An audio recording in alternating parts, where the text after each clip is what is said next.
バルゴの釈迦最大の奥義天武法輪。 Bonjour à toutes et bonjour à tous, ici The CNS, bienvenue dans ce nouvel épisode de Quand l'anime s'affranchit du manga. Une série de vidéos dont l'objectif est de revenir sur les très nombreux moments où l'adaptation animée de 1986 ou 2002 dévie du support original, le manga de Masami Kurumada, soit par choix de mise en scène, soit par incompréhension de ce qu'il adapte au choix. Dans ce nouveau numéro, je vais revenir sur l'adaptation animée du combat Shaka versus les 3 chevaliers d'or renégats, Saga, Shura et Camus, lors de l'arc Junikyu, les 12 maisons de la partie Hades, produite en 2002. Ce combat se déroule à cheval sur les OAV 8, 9 et 10 de l'anime, et correspond au tome 21 de l'édition classique du manga et au tome 16 et 17 de la version de luxe. Tout d'abord, sachez qu'il s'agit là d'un passage que j'aime énormément, et que ce soit dans le manga ou l'anime. Le côté épique qui naît du fait de voir 4 chevaliers d'or majeurs être confrontés, la tragédie que l'on ressent face à ce combat fratricide, et la découverte et l'emploi de l'attaque interdite de l'Athena Exclamation, tout concourt à faire de ce combat un des sommets de toute la saga, ce qu'il est indubitablement. Ce combat n'est pour autant pas le même entre l'anime et le manga, car plusieurs modifications ont été apportées lors de la transition en animation par la scénariste Michiko Yokote sur 2 points très précis et sur lesquels je vais maintenant revenir. Point 1. Faire briller le chevalier d'or de la Vierge. Si j'ai choisi de revenir sur ce combat en particulier et mettre en lumière la différence de point de vue entre l'adaptation animée et la vision initiale de Masami Kurumada, c'est parce qu'avec les années, j'ai bien trop souvent constaté à quel point ce passage précis de l'œuvre était devenu un marqueur incontournable parmi les fans, un joker sorti à toutes les occasions, comme une sorte de point Godwin-Saint Seiya, permettant d'affirmer la supériorité d'un chevalier d'or, en l'occurrence Shaka, sur tous les autres.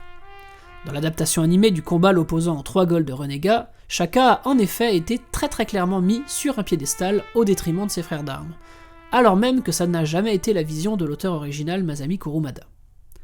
En effet, ce dernier a toujours clamé à maintes reprises, dans son œuvre, par le biais des personnages, au cours de certaines interviews et dans le Taisen, que tous les chevaliers d'or de la génération 1980 sont de puissance équivalente, mais avec des talents divers, que Saga possède des aptitudes qui le démarquent de ce groupe de chevaliers d'or, donc sous-entendu qu'il est le plus fort de ceux de sa génération, et que Doko et Shion sont à part, le privilège d'être de l'ancienne génération. La règle du combat des 1000 jours, lors d'un combat de Gold Saint, a été instaurée dans ce but, empêcher de les départager, et ce sera illustré par l'affrontement Shaka Ayolia et Shion Doko, qui se solde sans qu'aucun des opposants n'ait pris l'avantage sur l'autre. Bien sûr, Kurumada lui-même se permettra de démentir cette sacro-sainte règle lors de la confrontation Mu-Deathmask-Aphrodite, où, très clairement, les seins des poissons et du cancer se voient inefficaces face au pouvoir du sein du bélier. Et depuis lors, dans la suite officielle Next Dimension qu'il dessine, Kurumada ne se prive pas de montrer des différences de niveau importantes entre les golds débutants que sont Doko et Shion dans cette série, et ceux plus aguerris de l'ancienne génération. Mais donc, dans le cas qui nous intéresse, Masami Kurumada n'a jamais envisagé le chevalier d'or de la Vierge comme très largement supérieur à la majorité de ses frères d'armes. Encore une fois, la confrontation avec Ayolia se soldait par une égalité, Ayolia étant défait par surprise par l'illusion maléfique de Saga. Et si Shaka dispose bien de plusieurs distinctions au sein de sa caste, celle-ci ne vise pas à le rendre plus puissant que les autres, mais bien à le démarquer sur certains points. Ainsi, lorsqu'on nous dit qu'il est le plus proche de Dieu, la partie Hades nous donne la réponse sur la manière dont il faut le comprendre. Il est celui qui parle avec Dieu, Bouddha en l'occurrence, dont il est le confident. Shaka est dit comme étant le premier à s'être réveillé au 8e sens. Il est en effet le premier à y être parvenu, oui, et c'est son fait de gloire. Maintenant, à la fin de l'histoire, tous les personnages principaux l'auront rejoint dans cette compétence. Les chevaliers de bronze et tous les autres chevaliers d'or, pour se présenter devant les murs de lamentation, atteindront ce sens. Par ailleurs, le 8e sens ne confère pas un boost de puissance, comme le 7e. Le 8e sens, l'Arayashiki, c'est le sens qui permet d'être conscient dans la mort, c'est-à-dire de conserver sa volonté au royaume d'Hadès et d'y être en vie. Enfin, Shaka dispose d'une attaque qui semble en apparence imparable et parfaite, le Tenbu-Orin, ou Châtiment du ciel en version française, qu'il inflige à Ikki dans l'arc Sanctuaire et au renégat dans le passage qui nous intéresse.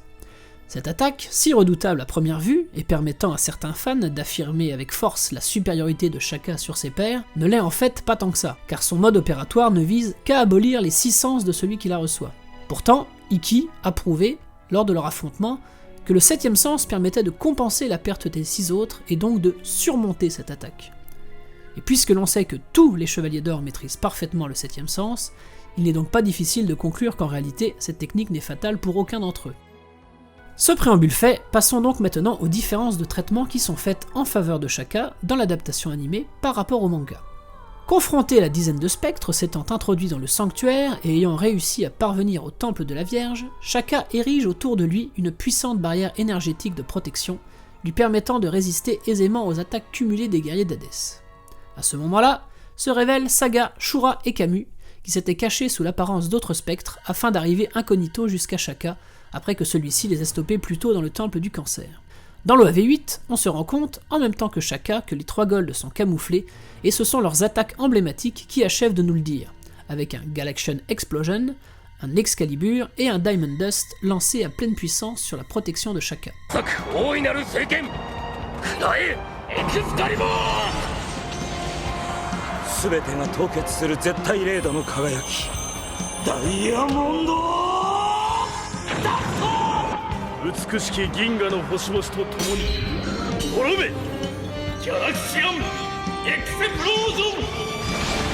Trois attaques de chevalier d'or conjuguées qui, même elles, sembleront avoir bien du mal à parvenir à briser la défense quasi parfaite du chevalier de la Vierge. Celui-ci sera malgré tout contraint d'ouvrir les yeux afin d'augmenter son cosmos pour repousser l'assaut. Bilan des courses, un mince filet de sang pour Shaka face aux attaques ultimes de Saga et Shura notamment. La puissance de protection de Shaka semble véritablement extraordinaire dans l'OAV8. Pourtant, à l'origine, Masami Kurumada a bien pris soin d'équilibrer le rapport de force. Les 3 Gold Saints n'ont pas besoin d'y aller à pleine puissance en utilisant leurs arcanes ultimes pour ébranler la défense de Shaka. Leurs forces conjuguées suffisent. Ils lancent dans le manga de simples décharges d'énergie dérivées de leur pouvoir. Aucun nom d'attaque n'est écrit, indiquant bien que ni Saga, ni Shura, ni Camus n'en utilisent. La barrière résiste peu avant de rompre, mais Shaka n'a pas besoin d'ouvrir les yeux pour repousser l'assaut. Shaka est donc blessé légèrement au front comme dans l'OAV, mais face à une puissance nettement moindre déployée en face, ce qui paraît bien plus équitable dans le traitement des pouvoirs des 4 personnages. Le combat dans le jardin des arbres jumeaux. C'est principalement ici que le staff de l'anime a décidé de mettre en valeur Shaka et de lui donner des aptitudes qu'il n'est pas supposé avoir. Après un petit dialogue entre les renégats qui découvrent le lieu où Shaka a voulu que se déroule leur affrontement final, et comprenant ainsi que Shaka a décidé de mourir en les prenant tous les 3 comme adversaires, Shura décide d'ouvrir le bal. Il lance alors un Excalibur gigantesque qui fonce sur Shaka. Celui-ci l'esquive avec un déplacement instantané qui surprend Shura, et sans lui laisser le temps de réagir, Shaka lui assène une décharge d'énergie au corps à corps, puis un coup de pied en plein visage qui l'envoie valser dans le décor. Camus surgit alors pour tenter de geler le sein de la Vierge avec sa poussière de diamant, que Shaka réussit à contrer avec son chapelet. Shura revient alors dans la course et s'ensuit un superbe ballet parfaitement chorégraphié où Shura et Camus tentent à plusieurs reprises d'atteindre Shaka, pendant que ce dernier semble, sans véritablement trop de difficultés, parvenir à déjouer toutes leurs tentatives et finit par les repousser tous les deux à distance. Il retombe alors au sol, très calme, sans voir que Saga l'attendait pour lui porter un Another Dimension par surprise, qui là le déstabilise nettement et le met en grande difficulté. Réussissant à s'extraire de la technique, il retombe, fatigué, en exprimant le fait qu'en affrontant 3 chevaliers d'or, il va finir par se faire tuer.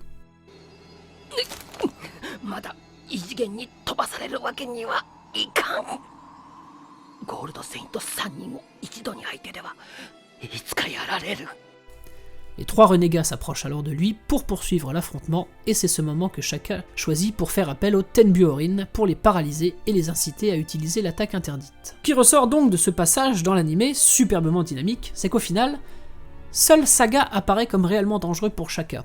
Et encore, probablement parce qu'il a joué la surprise plutôt que d'aller au corps à corps comme ses compagnons. On découvre donc un Shaka taillé pour le combat au corps à corps, là où on pouvait avoir l'image d'un chevalier bien plus psychique que physique. En somme, à la vision de cette mise en scène, et même en ayant à l'esprit que ni Shura ni Camus ne cherchent véritablement à tuer Shaka, et ne déploient donc pas à leur pleine puissance, on peut constater que ça n'a rien à voir avec l'ascendant rapide que ces derniers avaient pris sur Mu dans l'OAV2 lorsqu'ils étaient confrontés à lui. Très clairement, Shaka les met en difficulté alors qu'ils sont 2 chevaliers d'or sur lui, donc la tendance naturelle à conclure qu'il leur est supérieur est très forte. Pourtant, ça n'était clairement pas la volonté de l'auteur original, encore une fois, puisque ce passage dans le manga est totalement différent. On a donc la même introduction du combat, le même dialogue entre les renégats, jusqu'au moment où Shura lance son Excalibur. Shaka esquive celui-ci avec un déplacement aérien très rapide qui prend Shura au dépourvu, mais alors que Shaka s'apprête à contrer par un coup de pied, Camus s'interpose sans que Shaka ne l'ait vu arriver et gèle immédiatement le genou du Chevalier de la Vierge avec le Diamond Dust. Shaka retombe alors lourdement au sol, handicapé par le coup de Camus. Saga surgit immédiatement derrière et lui assène l'Another Dimension, dont Shaka se défait avec difficulté. Revenu sur la terre ferme, il ne peut que constater, à bout de souffle, qu'il est bien difficile de lutter contre 3 Chevaliers d'Or. La suite du combat est identique à l'adaptation animée. Bref, ce que Masami Kurumada nous montre ici est pourtant parfaitement clair. Shaka est mis en déroute dès le 2e échange, et ne peut que subir dans ce combat, là où il se promène un long moment contre Shura et Camus dans l'animé. On voit donc la volonté nette de l'auteur de nous montrer que Shaka pourrait tenir la dragée haute à un gold seul, évidemment, mais qu'aussi fort qu'il puisse être, il n'a en aucun cas la capacité à lutter au corps à corps contre 3 chevaliers de son rang en même temps. Chez Kurumada, l'idée est donc d'équilibrer les forces entre les chevaliers d'or, alors que dans l'adaptation animée, Michiko Yokote choisit d'avantager nettement Shaka. Passons maintenant au second point de cette vidéo, qui concerne un changement plus subtil de ces OAV. Point 2, la gestion du côté émotionnel. Dans cet affrontement, la gestion de l'émotion connaît également quelques subtiles modifications par rapport au manga. Ainsi, l'OAV 9 est véritablement un OAV ayant pour objectif de mettre totalement Shaka en avant. En effet, en plus de l'avoir fait briller au combat au corps à corps, comme nous l'avons vu auparavant, l'anime va également mettre sa mise en scène au service de sa mort annoncée pour rendre ce passage encore plus tragique, bien qu'il l'était déjà dans le manga. Ainsi, malgré un script globalement très fidèle au déroulé du manga, l'anime rajoutera une scène supplémentaire du Shaka enfant conversant avec Bouddha par rapport au manga, juste après que les renégats aient lancé l'Athena Exclamation en direction de celui-ci, permettant ainsi de décupler l'impact émotionnel de sa mort, en ménageant un temps de répit avant que la puissance de l'attaque interdite vienne détruire à l'écran cette vision intérieure de Shaka, signifiant d'autant plus l'anéantissement du corps de celui-ci. Ce rajout fonctionne à plein et décuple véritablement la tristesse que l'on peut ressentir face à la scène. En revanche, pour les fans du trio de Gold Renégat, dont je fais évidemment partie, l'OAV9 nous prive malheureusement d'un magnifique passage en choisissant de ne pas montrer les larmes de sang des renégats, un rappel à leur confrontation initiale avec Mu, qui était le premier indice de leur double jeu. Dans le manga, en effet, après l'ablation de leur 3e sens par le Tenbyorin, et devant l'indécision de ses 2 camarades, Saga leur rappelle la raison pour laquelle ils ont voulu revenir à la vie, se rendre auprès d'Athéna à tout prix, et ce qu'importe leur honneur de chevalier face à une telle joie. Cette réplique capitale, qui lève en grande partie l'ambiguïté quant à leur quête véritable non encore dévoilée à ce stade du récit, est prononcée par un Saga les yeux en larmes de sang. Ces paroles, et l'émotion visible sur le visage du chevalier des Gémeaux, touchent Shura et Camus en plein cœur, qui ne peuvent à leur tour contenir des larmes, et achèvent de les convaincre d'utiliser l'Athena Exclamation, eux qui semblaient les plus réticents à y avoir recours. À cet instant, dans le manga, on ressentait avec force toute la souffrance de leur parcours. Ce passage, qui était un magnifique moment d'échange entre nos 3 renégats, renforçait avec force l'empathie que l'on éprouvait pour eux et nous permettait de saisir leur douleur morale. L'OAV adopte une autre approche de ce passage en choisissant de nous le cacher. Ainsi, pendant que Saga prononce sa réplique sur le fait de retrouver Athéna, la mise en scène ne nous le montre pas à l'écran, ni les réactions émues de Shura et Camus.